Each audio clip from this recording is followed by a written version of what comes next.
Hi Year 4, welcome back after the weekend. I hope you've had a good one in the lovely sunshine. I'm going to read some more of the one and only Ivan. Once upon a time. All night Ruby moans and sniffles. I pace my domain. I don't want to fall asleep in case she needs something.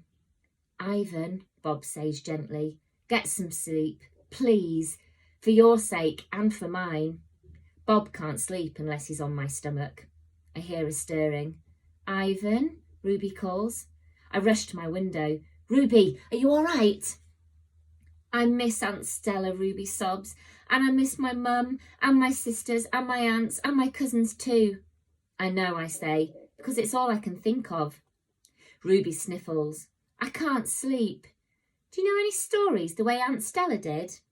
Not really, I admit. Stories were Stella's speciality. Tell me a story about when you were little, Ruby pleads.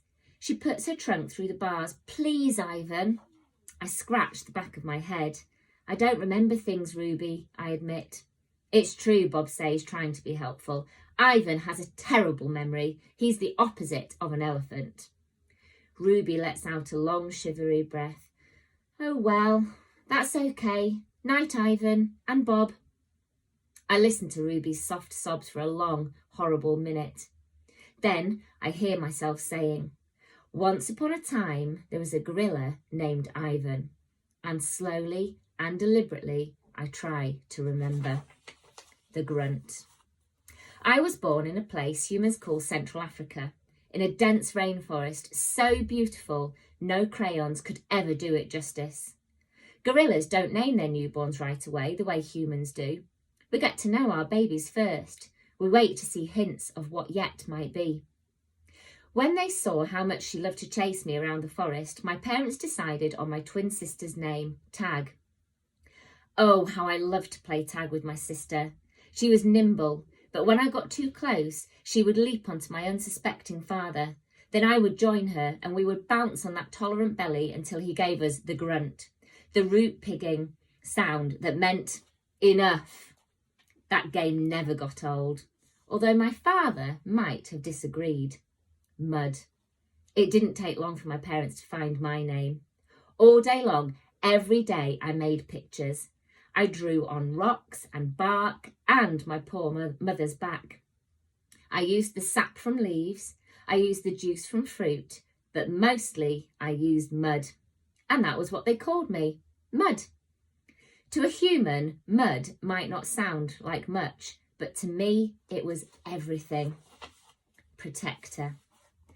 My family, which humans call a troop, was just like any other gorilla family. There were 10 of us.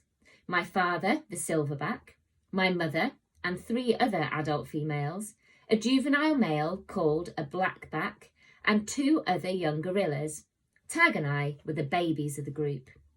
We squabbled from time to time, as families will, but my father knew how to keep us in line with a simple scowl. And for the most part, we were happy to do what we were meant to do, to feed and forage and nap and play.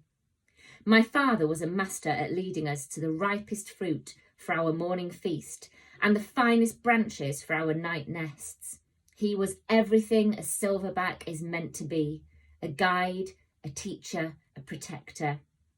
And nobody could beat their chest like my father. A perfect life.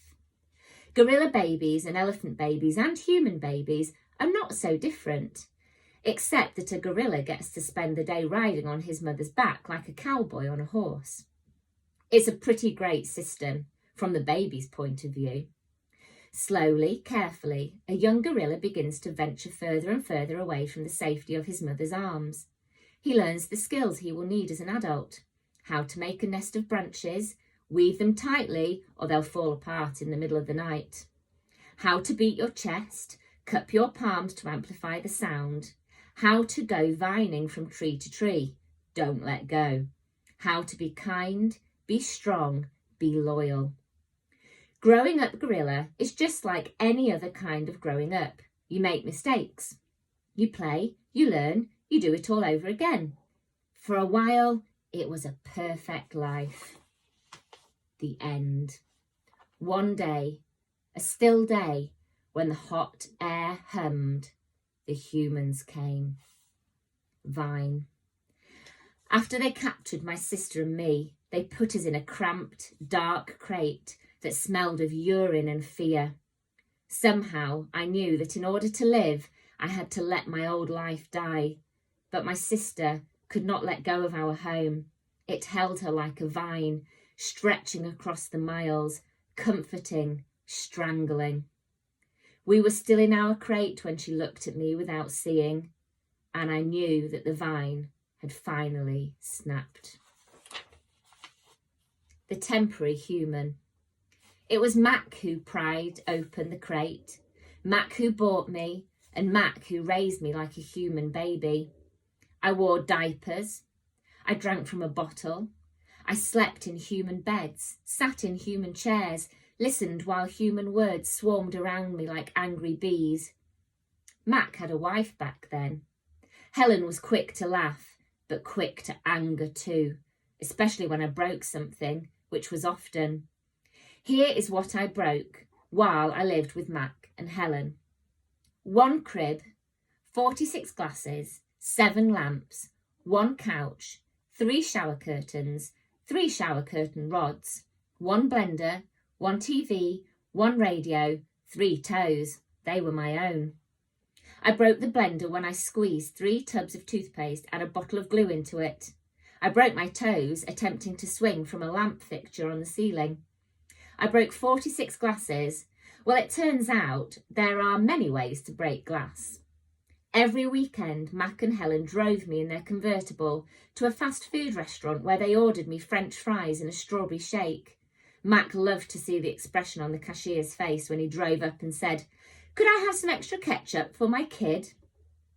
I went to baseball games, to the grocery store, to a movie theatre, even to the circus. They didn't have a gorilla. I rode a little motorbike and blew out candles on a birthday cake.